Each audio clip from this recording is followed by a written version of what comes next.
we're turning our focus to the growing impact of climate change on our health.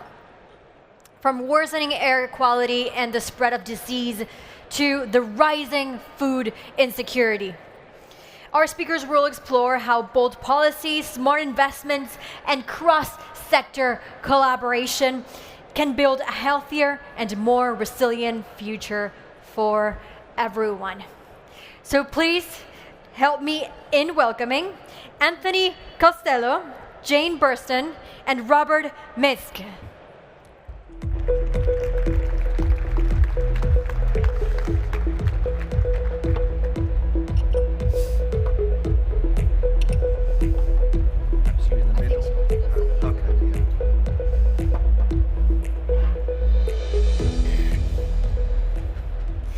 All right, thank you so much for staying with us here. Now, I want to start with Anthony because he is a pediatrician, but he has also been a professor located in Asia and sub-Saharan Africa. And first of all, Anthony, I just want to ask you, and very briefly, what does a pediatrician do here in a conference about climate? That's a good question. And I got involved when I first heard about climate science in 2007. And in 2009, we issued the first Lancet Commission on Climate Change and Health, a cross-university thing. And the strapline was, climate change is the greatest threat to global health in the 21st century. And most people agreed with us, but not all, actually. Although I think many fewer would disagree with us now. And that was the strapline, but hidden in our report, we made the point that climate change is not a linear process. That's what the modelers do, they have straight lines. If you talk to the paleoclimatologists, they say if you look back, it goes in leaps and jumps. And I think, we're seeing this. I think right now we might even be in a tipping point because we're seeing acceleration. But back to your question. Heat stress, food insecurity, infectious diseases. They're big topics we could talk about. But I'd just like to say one thing. How many people in this room, just raise your hand, if you have a child or a grandchild or a sibling or a nephew or niece under the age of 18? Thank you. You all have a big interest in this. 4 days ago, our first grandchild was born, a lovely little girl. And I worked out if she's going to be 90 when she dies, that will be 2115.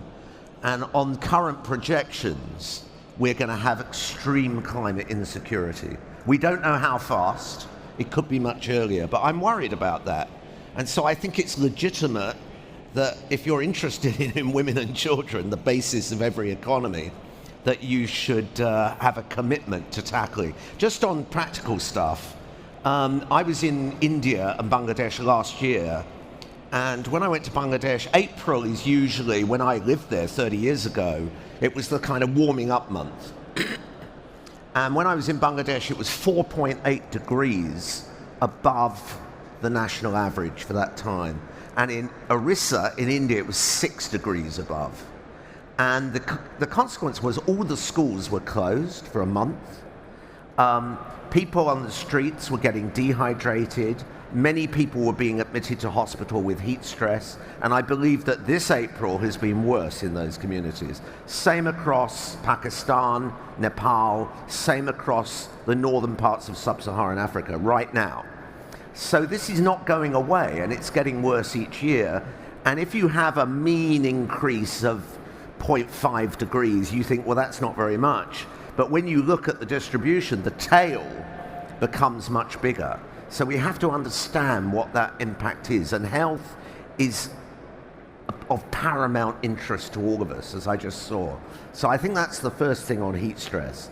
So in your experience, did you witness something that really alarmed you when you were in your time in Africa or in your time in Asia? Yeah, well, I mean, we would see a lot of children who would be dehydrated, partly, of course, because of diarrheal disease.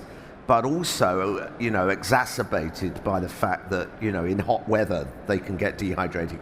Also mothers in labour. And we now know from a lot of research that's going on at the moment that heat waves is associated with rising risk of miscarriage, rising risk of stillbirth, and has associations with low birth weight as well. So, all of this applies. And on a personal note, I had to sleep often in places which had, when it was 42 degrees during the daytime and maybe high 30s at night without air conditioning, and maybe the fan wasn't working.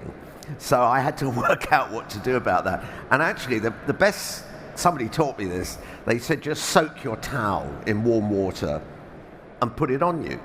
And I would do that, like wake up 3 times a night, but have a wet towel on me. And it was a good way of cooling you down. Or a t-shirt, maybe. Exactly. And there are lots of ways that we can communicate with people about cooling down. Having water available in the fields, having trees around their house, having shutters, doing siestas. People are changing their patterns of agriculture.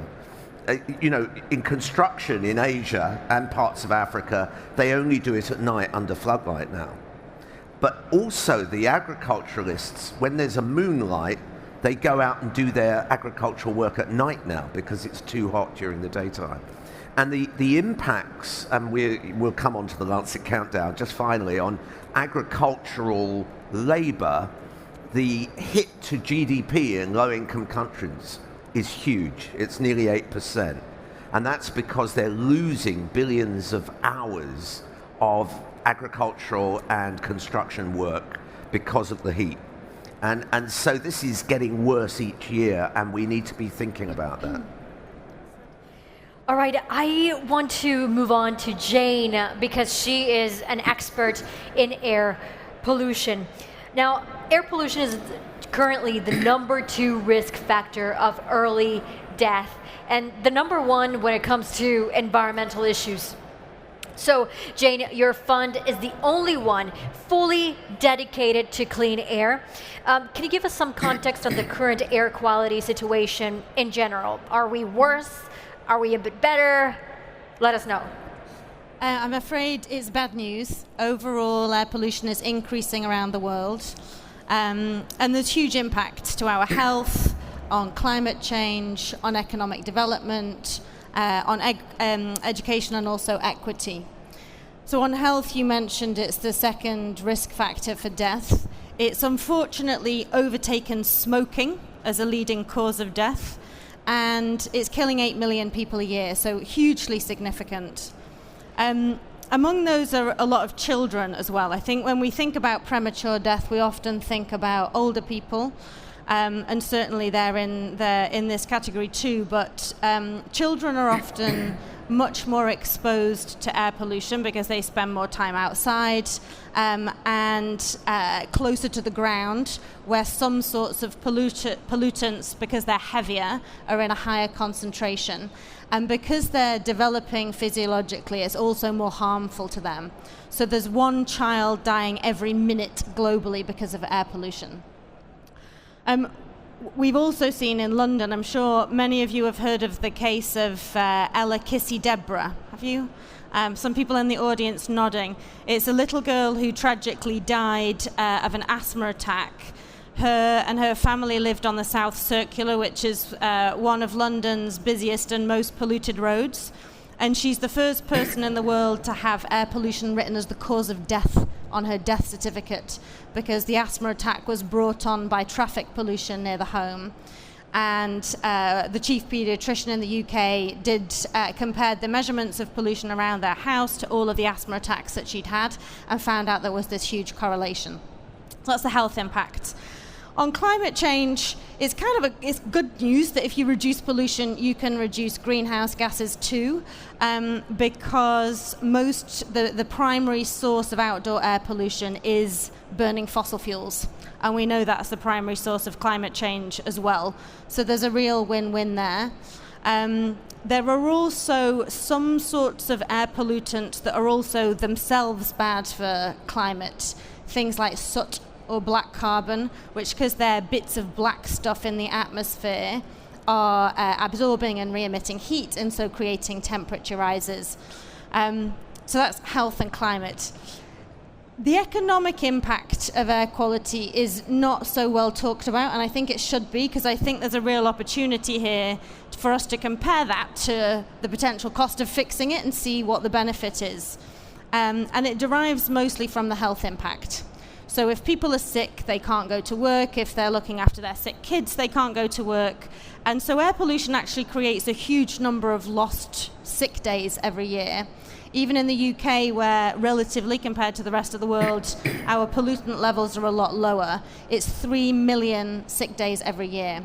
And the Confederation of British Industry has calculated that if in the UK we went from the current level of pollution to what the World Health Organization says is the next target down, we'd be able to save £1.6 billion a year in increased productivity.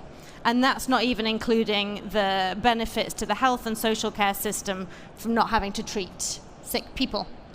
Anthony was mentioning agriculture and the effects of extreme heat on agriculture. Pollutants also reduce crop yields. There's types of pollutants that, like tropospheric ozone, that, as well as harming our respiratory systems, harm the systems of plants and make it harder for them to grow. And then education is based on the same impact. So there's a very interesting study actually that Philips Foundation funded with Global Action Plan and the University of Manchester, looking at the impact of air pollution on our concentration and the concentration of children in schools. Because when it's polluted, we get headaches, it's hard to think. And they found, looking at children over the course of a year, that on high air pollution days, concentration was impacted such that if we could reduce pollution by 20%, it would be worth an extra month of learning for children in these Manchester schools. And then finally, equity. We know that wherever you are in the world, it's the poorest and most vulnerable communities that are likely to live on the side of a busy road or next to an industrial facility. There's been a lot of interesting stories done. The New York Times did a very interesting one, giving 2 children from different backgrounds in India air pollution monitors and seeing what the difference was. And we know that middle-income children are much more likely to have access to air purifiers in the home, in school, and lower-income families are not. So if you think about then the education impact, it's not just harming their ability to go to school, but when they do, it's harming their ability to concentrate. Right. Now, speaking about that report from Philips, I just want to jump to Robert, who works at Philips, and this is a major med tech company in here. And healthcare, what I found very interesting, is responsible for 4.4% of global CO2, and in some wealthy countries, that actually goes up to 10%. So, how is your company partnering with medical health systems such as the NHS to combat this? Thanks, great question. And let me maybe put that in context, right? You would say it's stating the obvious that personal health and planetary health are 2 sides of the same coin.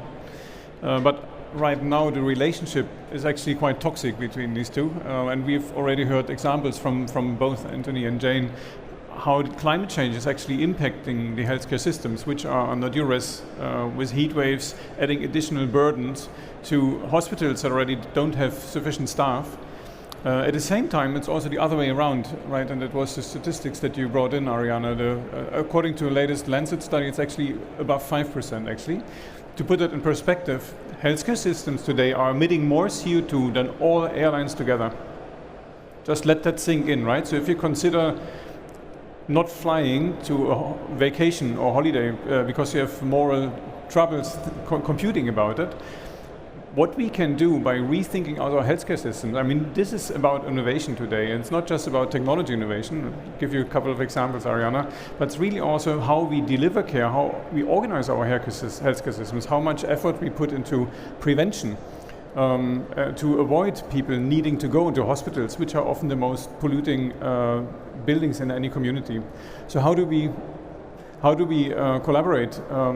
I think it has been said earlier today, also in this stage here, we live in a time where urgency is important. We need to scale. There are fantastic opportunities, but the only way to scale is to reach out and to work together. For instance, with leading care providers around the world. Could give you a couple of examples. Here in the UK, we've been working with County Durham-Darlingham, for instance, NHS Trust, to help them really think about workflows in the intensive care unit, improve efficiency, reduce waste, reduce carbon emissions. We have done studies with Karolinska, we have done studies with the Champalimau Foundation, leading cancer research institute in Portugal, where we helped them to reduce their carbon emissions from radiology department with 50% in 5 years' time.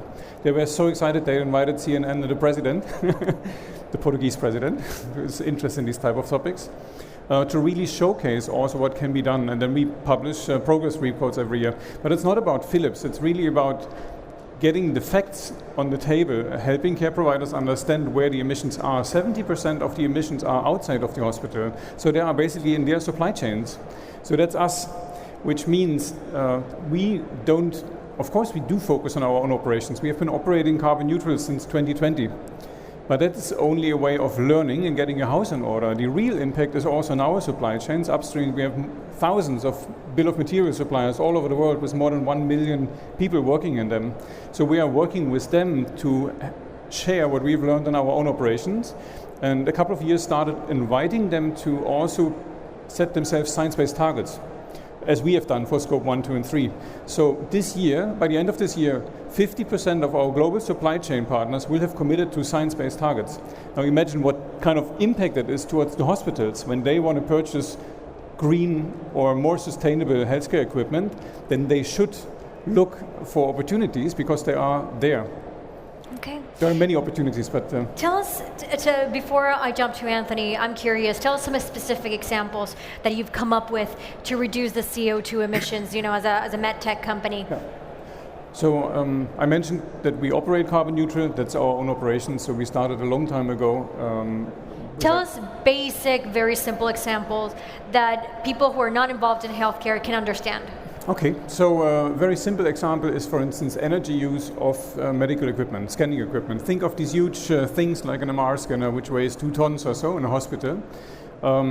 They have huge energy needs. If you talk to a big hospital, they have an energy bill of 100 million euros or something on an annual basis, including HVAC and heating, but big equipment part of that as well. So if you can do things to continuously improve energy efficiency, to use AI, for instance, to drive better image quality, to increase imaging speed, to avoid misdiagnosis, so that you have to not have to scan people twice. All these kind of things add up tremendously.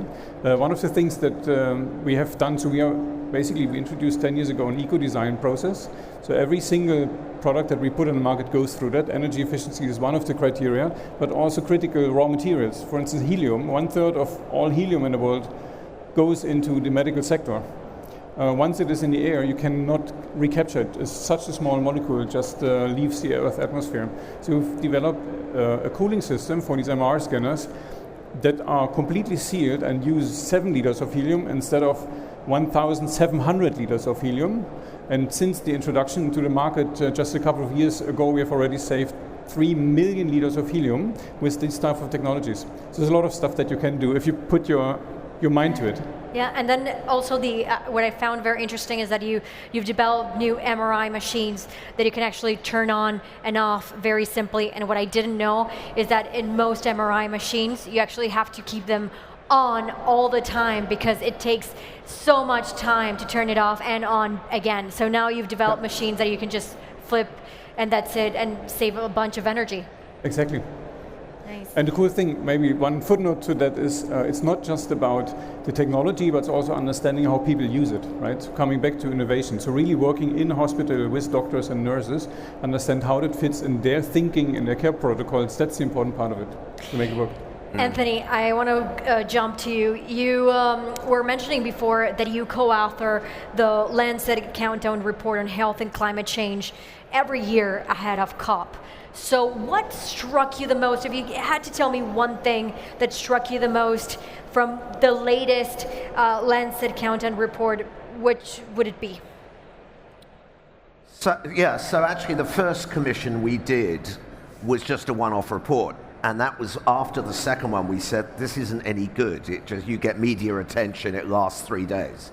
So we set up with the Lancet a countdown, which means every year, as you say, before the COP, we've now got 300 scientists, we've got 56 indicators of impact on adaptation, on clean energy, on economics and finance and the like. And, we've got 7 regional centers around the world now. So we're trying to get information in a digestive form to policymakers so they're aware of these issues. You're asking me one thing. I guess one thing would be that in our 2024 report, 10 out of the 15 impact indicators for that year were the highest ever. And we're seeing every year a relentless sort of continuing rise of impacts on health. And this seems to be lost in the political debates. And it appalls me, actually, that so many politicians are either unaware or actively conspiring to undermine the importance of climate change. I mean, I hate to say this. Look, I voted for Tony Blair when Margaret Thatcher had been Prime Minister. And he's a lawyer and she was a chemist. And I completely disagreed with her policies, but she knew about the ozone layer and she knew about climate change and gave a great speech to the United Nations in 1988 saying, we've got to do everything, it doesn't matter how much money it is, but climate change is important. So I disagreed with her politically. Now, Tony Blair's just released a report yesterday saying, we don't need to do net zero, we're overestimating the impacts. He has children, he has grandchildren. He is totally wrong. He's totally wrong. And we've got so many people, let's not get into US politics right now, but around the world we've got so many people playing this down. We've got big finance and banks saying, we don't need to worry about ESG, it's all woke, we don't need to worry about. The only good news, I was reading the Financial Times at the weekend, and they were saying, Vanguard was pulling out of ESG stuff, they were saying we don't need to worry about net zero. But when they interviewed, there was one report saying we've interviewed the CEOs of over 100 major companies. And more than half of them said, no, we're really paying attention to sustainability because this affects our economic future. Well, I think children are our economic future. And I think all of us have a vested interest in campaigning.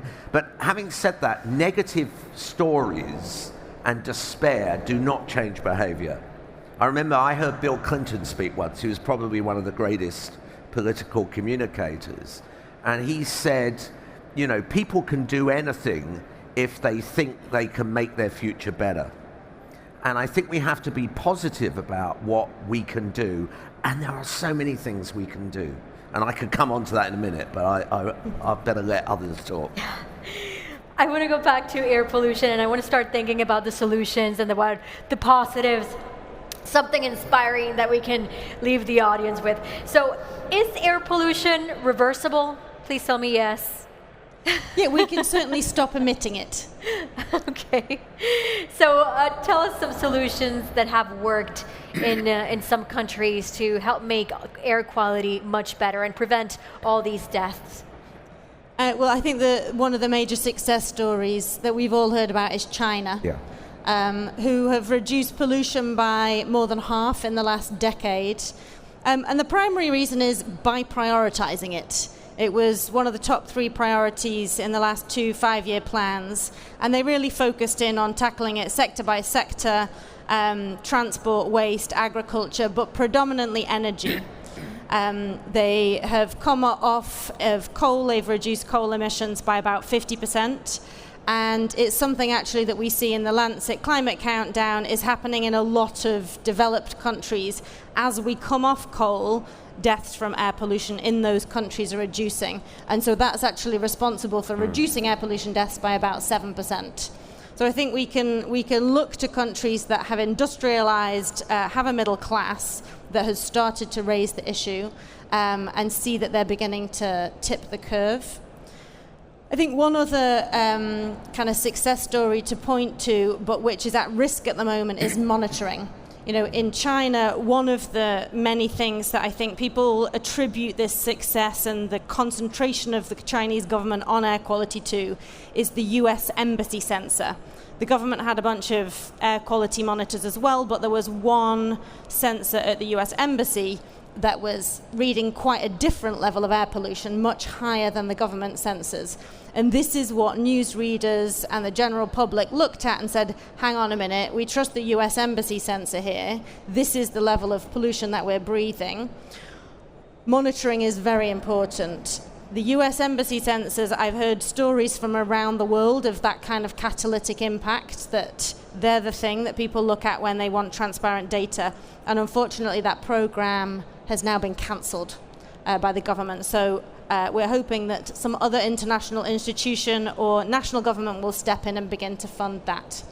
And then something that I'm really excited about in the European Union is that they've just signed up to very ambitious ambient air quality standards, much closer to what the World Health Organization recommends as a safe level of pollution.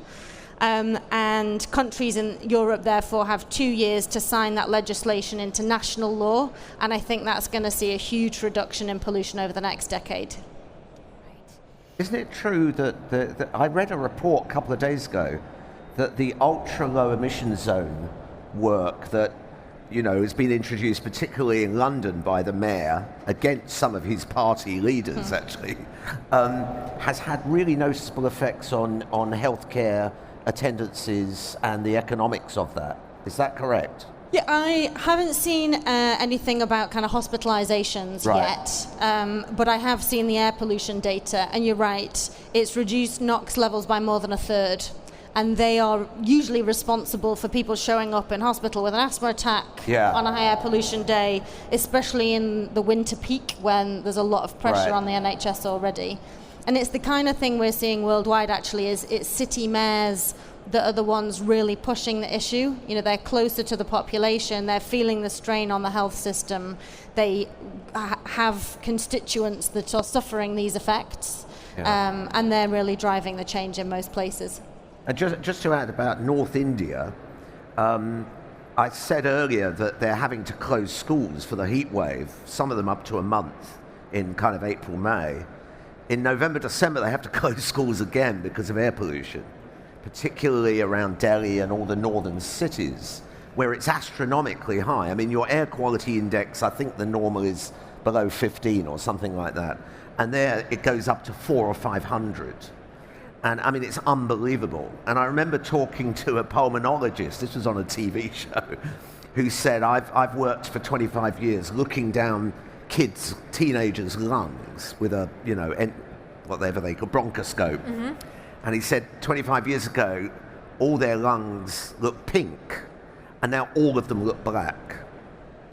Like if they've been smoking for ages. Yeah, exactly. Mm-hmm. And I mean, that has a huge knock-on effect into the future for the risk of chronic obstructive airways disease. Yes, I mean, or cancer, pulmonary cancer. Yeah, absolutely. I was born in the 50s when we had huge smogs in London, you know. And, you know, I said to my mother when she was alive, I said, that's why I'm shorter than my kids, because you malnourished me, because you were breathing unsafe air. I should sue you, you know, but I didn't. But, you know, those impacts are very long-lasting. And even heat stress having an effect on birth weight will then have a ripple effect for risks of hypertension and diabetes much later in life. Everything starts in childhood. Impressive. All right, we're gonna come back to that. Now, I want to give Robert the chance to answer this question, because sustainability actually supports the core goals of healthcare. So if you're working towards a better future regarding sustainability, you are improving healthcare and you're making it much more efficient. So it actually cuts wait lists and improves outcomes. So can you expand on how this integration plays a role in what you've seen? Yeah, I think I can do that. as I think both your examples are illustrating, healthcare in public and planetary health are really interlinked. You cannot solve one without the other. Maybe adding to the statistics that you have been flying around also, half of mankind doesn't even have healthcare, and you spend a lot of time in sub-Saharan Africa, Anthony. That's 4 billion people, and the other half is emitting more CO2 than all airlines. So we need to do something. And if you think, I mean, Philips is a leading health technology provider. If you think about the strategy of such a company, you need to have a perspective on where the industry is going, where the sector is going. And I dare say, good healthcare needs to be sustainable. Yeah. If you want to deliver healthcare, you need to find ways to do that within the boundaries of this one planet, which means you need innovation roadmaps that are in line with science-based targets. And you need ways to deliver care that actually is low carbon care. You need to address the supply chains, you need to have green public procurement programs, and you need to redefine care protocols. I think digitalization in healthcare is super important also, because you can deliver care in places where we have not been able to do that previously. I mean, one technological example is, for instance, miniaturizing ultrasound to a handheld probe that you can just click into your telephone as a screen, and then you can carry it in a backpack or whatever. You can go anywhere, right? You don't need a hospital and a big trolley. Less material, less energy. With AI, you can develop scanning protocols that allow to identify high-risk pregnancies with just 6 sweeps over the belly of a mother, who, if she is in a high-risk pregnancy, can then move to a city to deliver birth under safer conditions and not losing the child and risking her own life. So there's so much happening in terms of innovation that has both very positive impacts on clinical outcomes and dramatically can reduce the environmental footprint per patient, per treatment, that I'm actually super excited. I mean, we spoke about should we be optimistic, and you spoke about your grandchild, Anthony. In Amsterdam, we have a club of a group of young people that call themselves the 2100, and they all probably are likely statistically to live to 2100 with the ambition to really drive change, leadership in government, business, whatever. Super exciting for me to see. So I think it's not about whether we are optimistic. I think we ought to be determined. Some people get in action when they are very pessimistic. Other people get paralyzed then, right? But I think there is so much happening, and I think we need that sense of determination that you both of you spoke about. Robert, how do we make more people involved? Well, we're already in the healthcare system. Be more vocal, be more involved in this climate conversation. Well, so one of the things is really understanding it's not about one company. It's not about a single hospital. It's really bringing people together. That's why I'm excited also to be here today, right? But for instance, there's groups like Healthcare Without Harm, very active in the UK, for instance, also, but globally, also in the US. There are hospitals coming together. There are leading conferences in the healthcare sector. For instance, the radiologists meet every year, for instance, in Vienna, European Radiology Conference. Climate change was one of the big topics this year and last year. So they put that really front and center. So I'm seeing that doctors who take the pledge of Hippocrates, do no harm, understand that this has implications, and they try to think what they can do and how they can contribute. Now they are doctors and they are not studied on planetary health, but on personal health. So they need a little health and help with that, I think. And what we need to do is think about how we can empower care providers and hospitals to organize themselves in a way so that they can address these topics, because that's not their core business, right? But they do care about it, and you see a lot of doctors marching in climate marches, for instance, in Amsterdam, with white coat and stethoscope around the neck. So the movement is there, right?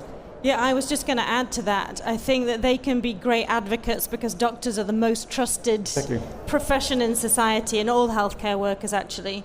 And we were talking about the impacts in India on people's lungs. We're working with a lung surgeon there who says it used to be only smokers or people who lived with smokers that would show up in his surgery. Now, it's not the case. People who've never smoked in their lives, never lived with a smoker, but have their lungs look the same because of the air that they've been breathing since they were born. And he can communicate that with photos of his surgery and of these people's lungs, but also in a way to patients that they can trust and that gets across the message about the harms, but also what can be done. I think a second thing and another reason for hope that I see is what healthcare companies are doing to tackle air pollution at the same time as climate pollution, because it's the healthcare companies that really know how these two things overlap.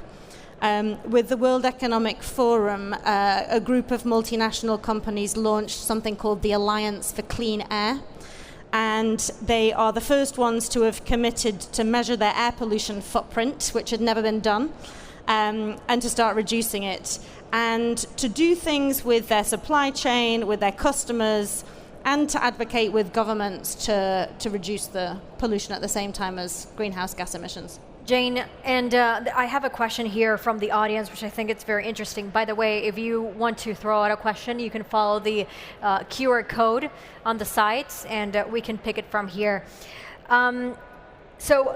There's somebody asking here that with all the active change and the progress that we have made in the past 15 to 25 years, like I mentioned also in the morning, how come the air pollution is so bad right now? Shouldn't it be better? Yeah, it totally should. Very good question. I think that the issue hasn't got the attention it's deserved. People aren't aware that it's one of the leading causes of death. I think it's sometimes invisible. I mean, you can see it in the air sometimes. In COVID in India, for example, it was the first time that many people, even age 20, had ever seen the Himalayas because the pollution had been in the way. So sometimes you can see it, but oftentimes it's invisible, and so it's out of sight, out of mind. And like climate change, it's very much cross-sectoral. So it's hard to tackle. You know, the department that has ownership of the issue is usually the Environment Department. The department that's suffering the consequences is the Health Department. And then all of the solutions are kind of transport, energy, waste, agriculture. They sit with other departments. So it's a kind of government cross-collaboration issue, which is pretty hard to tackle. I think the final thing is, it's, just like with climate change, the problems are so systemic, there's a lot of opposition to tackling them. The thing that I think air pollution has that oftentimes climate change doesn't is it's not quite so politicized. So people can understand that fumes are bad for your health. They can understand that their neighbor's kid has asthma and that having a very heavy vehicle chugging out black carbon is not going to help that. And so it's easier to get and it's easier to relate to your immediate family and friends, and the reductions when they happen are straight away. So I think it's the kind of stories that we should tell are these health stories about individuals we have met whose lives are being affected now and whose lives would benefit now if we were to make the reductions. Sorry, please. But now I wanted to build on what Jane was saying. So I think we have a gap between commitment and action. There are thousands of hospitals that have committed to become carbon neutral, but they don't really know how to do that. And somebody said earlier this morning on the stage, your hope is not a strategy. And I would add, and good intentions are neither, right? If you are serious about it, you need to integrate this into your core processes. You cannot just appoint a PhD student in your hospital and say, and go and fix it on Friday afternoon, and you don't get any resources. Same goes for companies. If you treat sustainability as a side issue, as a reporting or compliance topic, to tick the boxes, you're not going to move the needle. It starts with really understanding where the impact is. Is it in your operations? Is it upstream? Is it downstream? And then really integrating it in your core processes from the very beginning. It's not a side topic, it's a CEO topic.